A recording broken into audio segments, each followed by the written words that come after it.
తాకట్టులో ఉన్న బంగారాన్ని విడిపించి ఆ రోజు ఆన్లైన్ రేట్కు మేము కొనుగోలు చేస్తాం. అక్షయ గోల్డ్ హబ్. శ్రీమాత్రే నమః. శ్రీ గురుభ్యో నమః. డిసెంబర్ నెలలో 1వ తారీఖు నుండి 31వ తారీఖు వరకు కూడా ద్వాదశ రాశులకి కూడా ఎలా ఉండబోతుంది, ముఖ్యంగా గురు తిరోగమనం. అప్పటి వరకు శుక్రుడు తన స్వక్షేత్రంలో నుంచి ఈ యొక్క వృశ్చికంలోకి ప్రవేశించడం, కుజుడు కూడా డిసెంబర్ 8, 9 తారీఖుల తర్వాతకి వృశ్చిక రాశి నుండి ధనుస్సులోకి ప్రవేశించడం, అప్పటి వరకు శుక్రుడు స్వక్షేత్రంలో ఉన్న కారణం చేత అది మాలవ్య యోగంగా, అలాగే కుజుడు గనక తన స్వక్షేత్రంలో ఉంటే రుచక యోగం ఉన్నటువంటివన్నీ కూడా 7, 8 తారీఖుల వరకు మాత్రమే యోగిస్తూ ఉన్నాయి. 7, 8 తారీఖుల మధ్యలో ద్వాదశ రాశుల వారు ఎవరూ కూడా ఎట్టి పరిస్థితులలో ఇక్కడ చతుర్గ్రహ కూటమి అనేటువంటిది ఏర్పడుతుంది. అది కేవలం ఒక రోజు మొత్తం ఉంటుంది. ఆ రోజున మటుకు ఎట్టి పరిస్థితుల్లో ప్రయోగాత్మకమైనటువంటి పనులు చేయడం కానీ, విశేషమైనటువంటి కార్యక్రమాలు కానీ చేయకుండా ఉంటే మంచిది. అలాగే ఈ యొక్క ద్వాదశ రాశుల వారికి కూడా ఈ గ్రహ సంచారాల్లో భాగంగా ఎలా ఉండబోతుంది అనేటువంటి విషయాన్ని ఇప్పుడు మనం తెలుసుకుందాం. తదుపరి కుంభరాశి వారికి సంబంధించి ఈ యొక్క కుంభరాశిలో రాహుగ్రహ సంచారం చేయడం వలన విపరీతమైనటువంటి బద్ధకము, ఏదైనా పని చేయాలంటే ఎటువంటి ప్రోత్సాహం లేకుండా కాస్త బాగా డల్గా ఉండడము, విపరీతమైనటువంటి శిరోభారము, నిద్రలేమితనము, నిద్రలో ఉలిక్కి పడడము, ఇలాంటివన్నీ కూడా జరగచ్చు. ద్వితీయంలో ఉన్నటువంటి శని మాత్రం యోగిస్తాడు. ఎందుకంటే సెకండ్ హౌస్ ఎప్పుడు కూడా లాభంగానే ఉంటుంది. కానీ శని చండాల యోగం అనేటువంటిది నడుస్తున్న కారణం చేత చిన్న చిన్న ఇబ్బందులు ఖచ్చితంగా వీరికి ఉంటాయి. 6వ స్థానంలో ఉన్నటువంటి గురువు పంచమంలోకి ప్రవేశిస్తున్నాడు 8వ తారీఖు తర్వాతకి. 8వ తారీఖు నాడు ఈ యొక్క గురువు పంచమంలోకి ప్రవేశించినప్పుడు అద్భుతంగా ఉంటుంది. ఖచ్చితంగా గురు యొక్క స్థానాలు 2, 5, 7, 9, 11 మంచి లాభాన్ని చేకూరుస్తాయి కాబట్టి ఖచ్చితంగా లాభిస్తాడు. సప్తమంలో కేతువు భార్యాభర్తల మధ్యలో ఏదైనా తగువుకు కారణం కావచ్చు.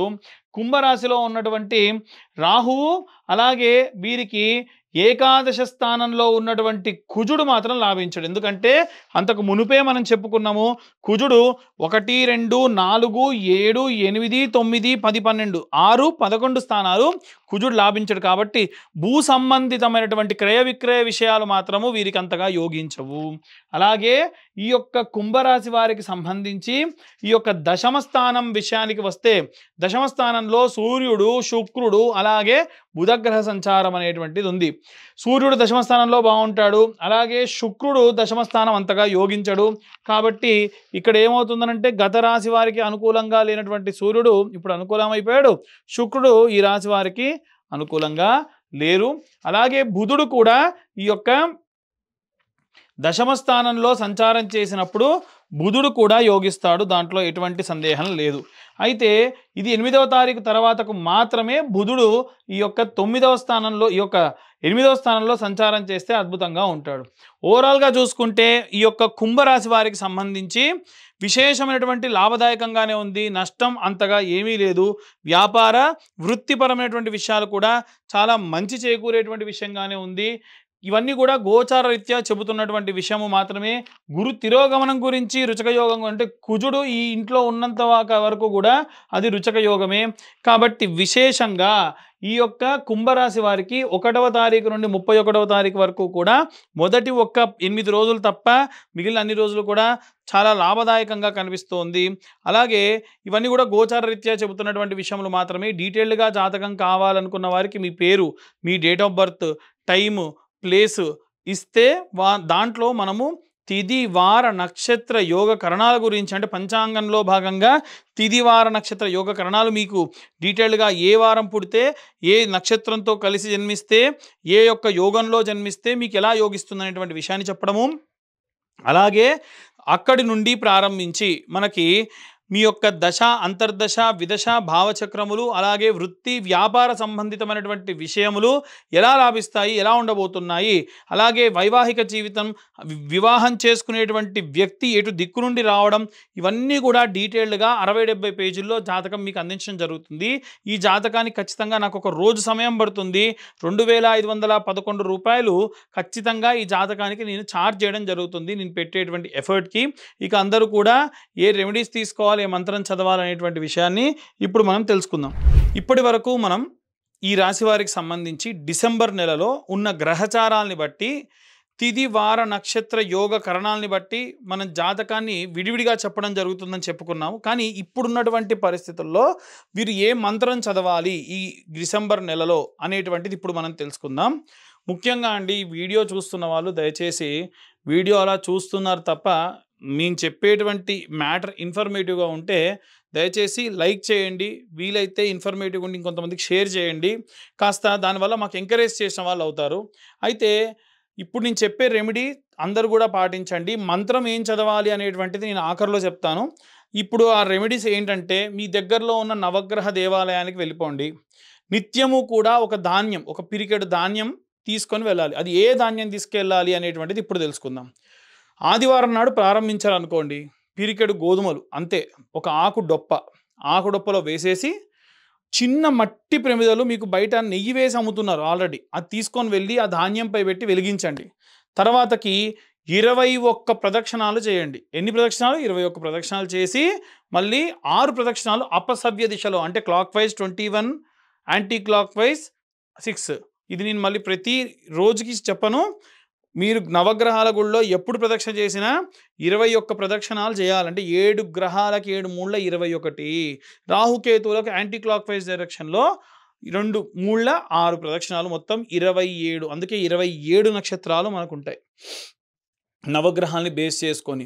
అయితే ఇలా చేయడం వలన నక్షత్ర నవగ్రహ దోషములుంటే పోతాయి. అది కూడా సూర్య సంబంధితమైనటువంటి దోషములుంటే ఆదివారం నాడు చేయడం వల్ల.